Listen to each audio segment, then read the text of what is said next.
Close your eyes. Straw man arguments are set up to be knocked down. You commit the straw man fallacy by representing an idea as worse than it truly is, allowing it to be easily criticized. This makes straw man arguments pernicious in political debates because they encourage us to give bad arguments about other arguments.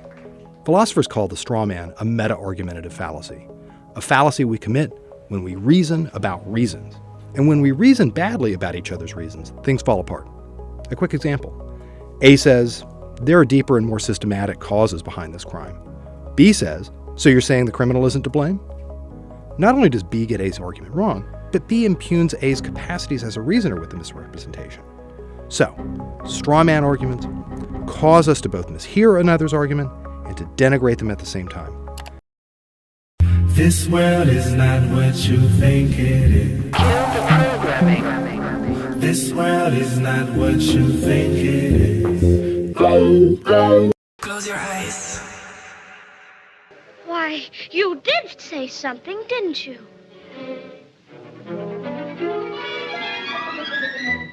Are you doing that on purpose? Or can't you make up your mind? That's the trouble. I can't make up my mind. I haven't got a brain.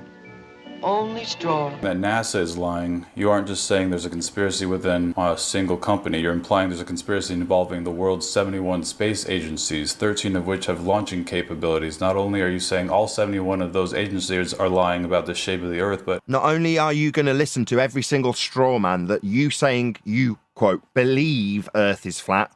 First objection, I didn't get it in the show, we carried on with celestial navigation. But believing is not something we do here. But what you are now going to do is listen to every single straw man that I lay down that you have not said. The man before him hasn't told him that all of the space agencies are lying. But I will. Space is fake. Can't have gas pressure without a container. If the sky was a vacuum, where the space agencies claim to be in space, then the gas we breathe would fill that space.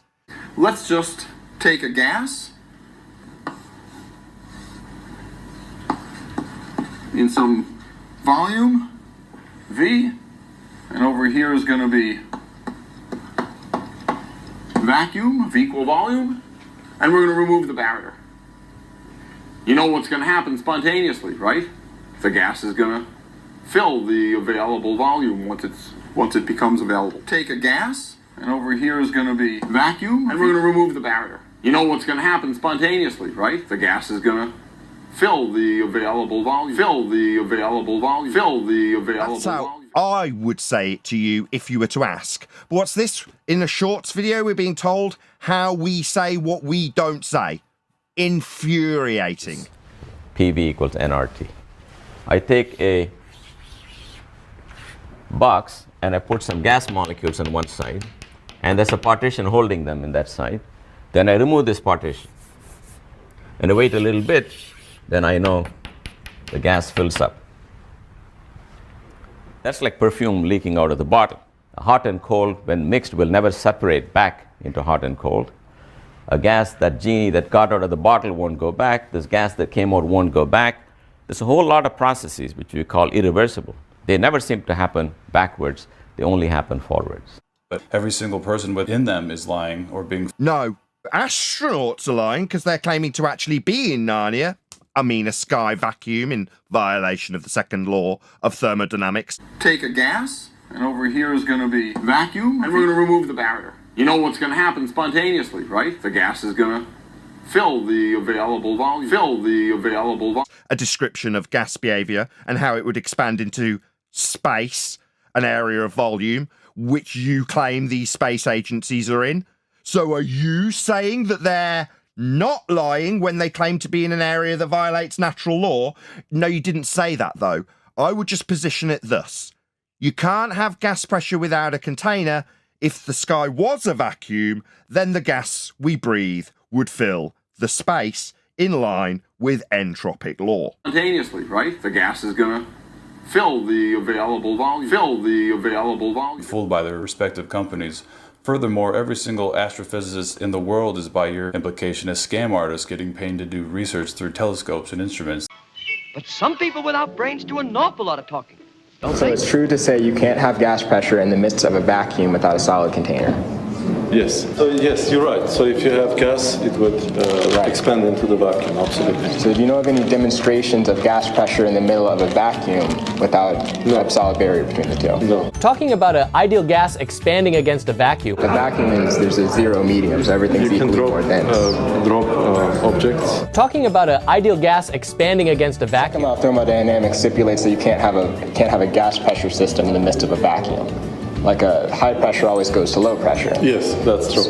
So it has pressure and it just goes out into the vacuum. Yeah, I think people that first encounter flat Earth, they all say, "Well, I once believed that it was a stupid idea, but I tried to refute it and I couldn't." I know the answers. I haven't encountered an argument yet I couldn't refute. So how do you have gas pressure without a container?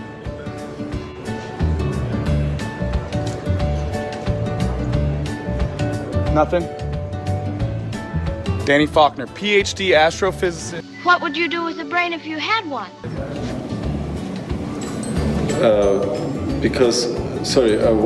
Why doesn't Earth's gravity hold the air that's in the midst of a vacuum?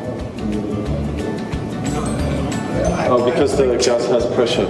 So it has pressure and it just goes out into the vacuum. Sorry, I need to go. Got it, all right. What would you do with a brain if you had one? We can all go. And we are all in this. Close your eyes and share our happiness. We can all go. And we are all in this. Close your eyes and share our happiness. We can all go. And we are all in this. Close your eyes and share our happiness.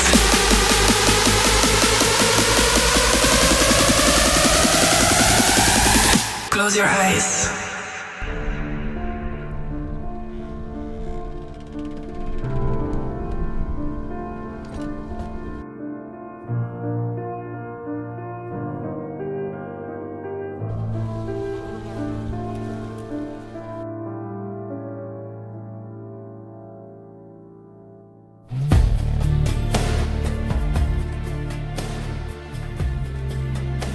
Only vacuum can even get remotely close to that on the Earth is like 10 to the -7, I think, and it takes like immensely thick concrete walls with rebar, and it still doesn't really work. It requires insane maintenance.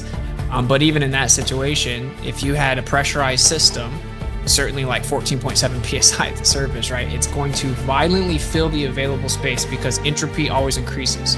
So with all natural systems, entropy increases, therefore the amount of usable energy decreases. It's going to fill the available space, violently seeking equilibrium. And so if we actually had a pressurized system on the Earth and it was encompassed by this ever-expanding vacuum of space, the gas would violently fill the available space. It has infinite space to fill.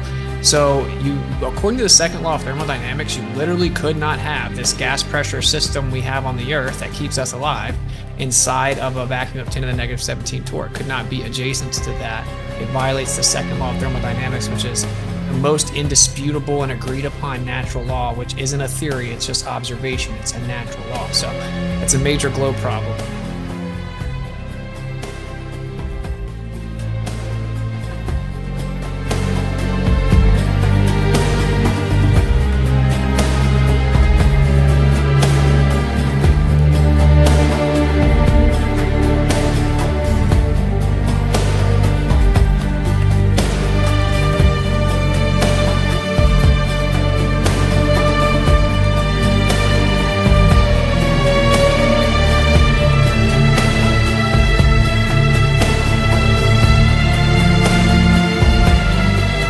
So our little atmosphere here on Earth is like the thinness of a razor blade compared to 1,000,000 miles or more, billion miles. That's how vast this vacuum is. Now they want us to believe that we could have atmospheric pressure, gas pressure, sitting here in amongst this vacuum. I mean, this is one of the simplest debunks. And it's really ridiculous that they I guess people haven't challenged it. People have been busy living their lives and working, but it's being challenged now, and it's being obliterated, really, the spinning ball. And really, one of the easiest ones is this. As I look into the sky, there's no way that's a vacuum. How can you have a vacuum next to pressure? First of all, you could argue that you need a container, first of all, to have gas pressure. But they're saying there is no container. There's no barrier between us and the vacuum. Do you know how strong the vacuum of space would be? NASA has a vacuum chamber, and they say the walls are 6 to 8 feet thick. All right? If you don't have 6 to 8 feet thick walls, you may see this. Take these big tanker train cars. They suck the air out of this, and they implode. Because the air is trying to get to the vacuum. They're creating a vacuum inside, right? So you need to have those 6 to 8 foot thick walls that would separate us from the vacuum. But there is no such thing. They take rockets and they supposedly fly up into space. Actually, they're just going out over the ocean and dunking the parts in the ocean, and the plane, whatever they're shooting up there goes nowhere. But they're telling us that's what's happening, but you'd have to have a barrier for us to keep our gas pressure, because look at how hard the pressure wants to go fill that empty space, right? So they do 6 to 8 foot thick walls to keep their little vacuum chamber from imploding. And these tank cars, you can see them implode. That's the power of the vacuum next to air pressure. And that's it. Clearly, NASA needs 6 to 8 foot thick walls to keep their little building there from imploding. You can see these tank cars implode. They don't have 6 to 8 foot thick walls. So this is what happens when you have a vacuum next to gas pressure or atmospheric pressure or air pressure like we have here on Earth. So right there, busted. It's not real. Simple debunk.